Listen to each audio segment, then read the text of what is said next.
We love having downtime at the lake with our camper. The site we frequent was building a new area with permanent lease lots. We decided to lease one, but just stepping out of the camper onto uneven ground wasn't ideal. So we decided we wanted to build a deck for the camper. But there were a few considerations we needed to make sure we adhered to. First, we wanted the deck to be camper door height. We wanted to walk out of the camper onto the deck with having to go up or down stairs. The second requirement was that the camper should be easy to pull in and out of the space. We wanted the deck to go right up to the door of the camper with no gap. We didn't want to take a chance on falling into the gap as we're going between the camper and the deck, but we still wanted to make it easy to pull in and out.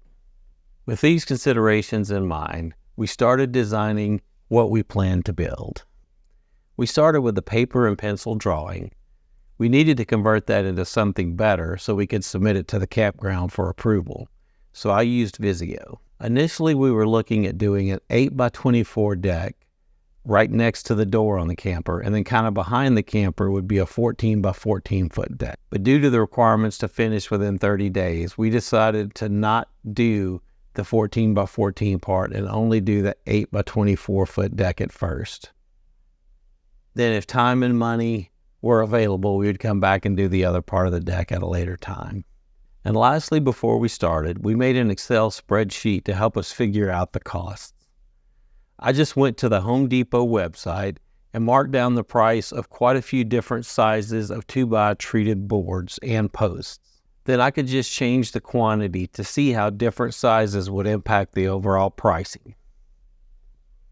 Once we knew exactly what we were going to build, we started by putting the post in the ground. We considered renting an auger, but decided to do it manually.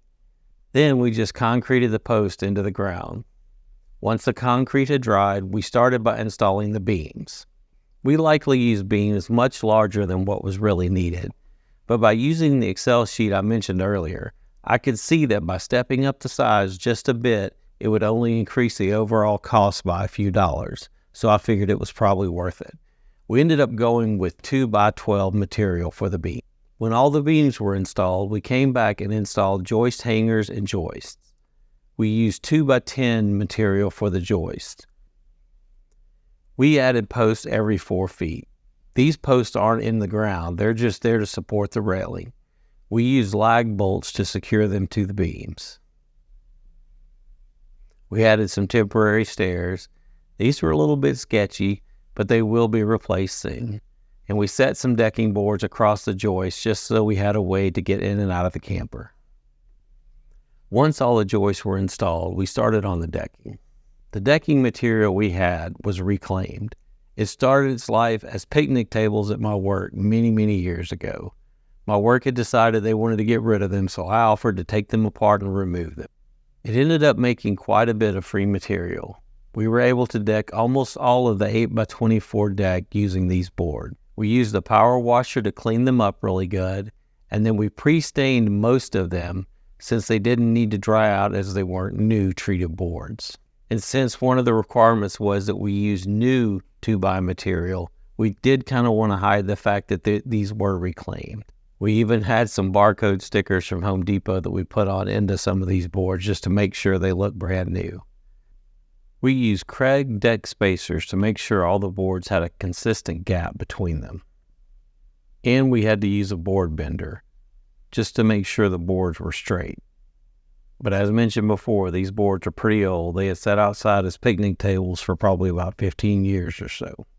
And before long, we had the entire decking put down. It was starting to resemble a usable deck at this point. We cut off all the posts to be level. Then we put a cap rail on all the posts. Remember our sketchy stairs from before?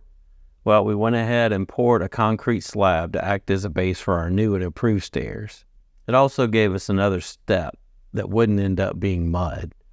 We later came back and added bricks and eventually replaced it with gravel leading up to the concrete slab. Now we just needed to add the balusters. And as the balusters are getting added, it really starts to resemble a completed deck. We added some solar light decks. These really help give it a great look at night. but they also help light up the stairs so we didn't fall going up and down to get to the deck. If you'd like to see the solar deck lights that we bought, I'll put an Amazon associate link in the description. I'll also put some of the tools we used, like the Kreg deck spacers, the wood bender, and these were really a big help on getting the decking laid down. You may have noticed that some of the short posts were already starting to warp a little bit, but these balusters really show how bad the warping was getting. Luckily, the balusters weren't very expensive, so it was easy enough to just replace them. We ended up with quite a bit of storage space underneath the deck. It is a great place to put our kayaks, folding chairs, or a lawnmower. And just as we were about to get done putting up all the balusters, we ran out and I needed a few more. Had a slight miscalculation when I was adding it all up. We added a little part that extended the deck right up against the camper. This part was meant to be removable. That way we could remove it when we wanted to pull the camper in and out. I don't have a lot of pictures of how this worked, but these little brackets would screw into the beams and provide a place to hold the deck boards. Of course, about the time I got this all finished, I decided I would rather have the rail cap boards, or at least the ones the balusters attached to. I'm not really sure what they're called, but I wanted them on the outside of the post. That would give us a few more inches of room on each side of the deck. So I did a little bit of rebuilding and got that work completed. This gave us quite a bit of extra space, even though it was only a few inches here or there. I've got a full video showing that work. I'll put a link to it in the description. It's actually the original part 2 of this deck build video.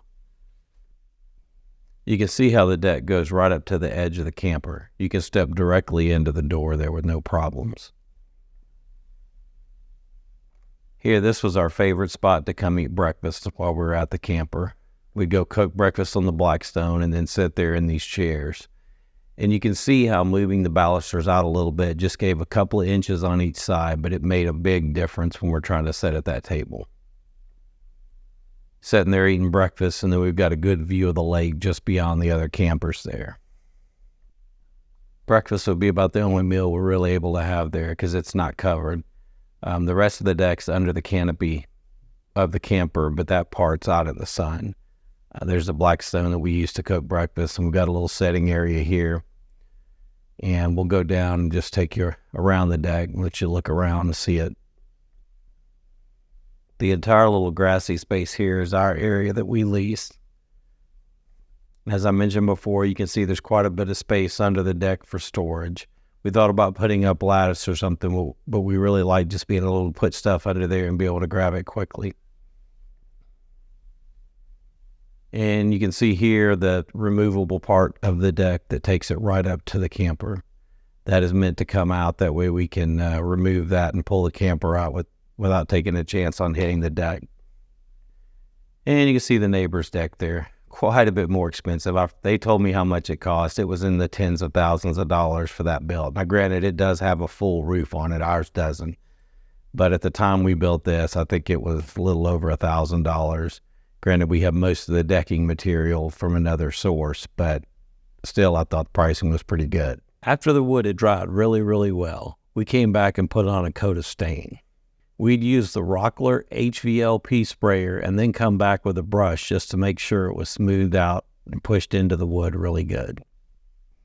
And now that we've got the deck completed, we can just enjoy the reason that we're out here at the campground. If you enjoyed this video, check out these other videos that are related to the camper deck build. I'd love to hear your comments. If you've got a video of your camper deck build, please post it in the comments. I'd love to watch it. You guys have a great day. Thanks.